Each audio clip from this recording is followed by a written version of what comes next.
నమస్కారం అండి. నేను మీ రంజిత్ కుమార్ ద్వారా ముచ్చిక. ముందుగా ఈరోజు డాక్టర్ బాబు జగజ్జీవన్ రామ్ గారి జయంతి అండి. వారికి నా పుట్టినరోజు మనస్ఫూర్తిగా పుట్టినరోజు శుభాకాంక్షలు తెలియజేస్తూ నేను ఈ వీడియో చేస్తున్నానండి. ఈరోజు ప్రతి ఒక్క చోట ఆయనకి జయంతి వేడుకలను ఆయన స్మరించుకోవడానికి వేడుకలను చేసుకుంటారండి. నేను ఈ వీడియోలో చెప్పేది ఏంటంటే, ఆయన స్మరించుకోవడం తప్పు కాదు, నాయన్ని కాదండి, మహనీయుల్ని ఎవరినైనా స్మరించుకోవడం తప్పు కాదండి, స్మరించుకోవాలి కూడా.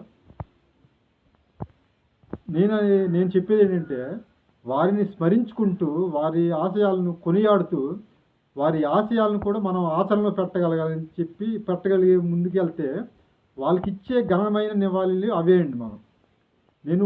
నేను తీసే ప్రతి ఒక్క వీడియోలో అదే చెప్తాయండి.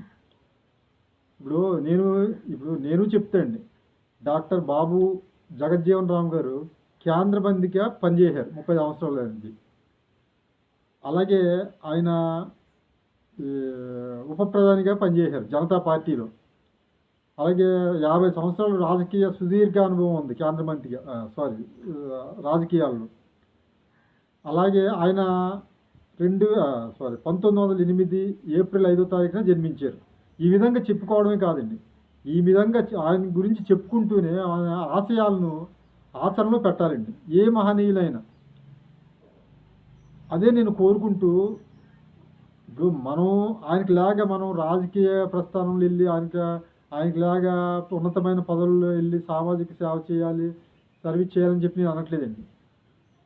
ఆయన కొంతమేరైనా మనం సర్వీస్ చేద్దాం, ఆయన ఆశయాల్లో కొంతవరకైనా సర్వీస్ చేస్తే మనం ఆ మహనీయులకి ఇచ్చే ఘనమైన నివాళులు అవే అని చెప్పి కోరుకుంటూ ఈ వీడియో చేస్తున్నాను. నమస్కారం.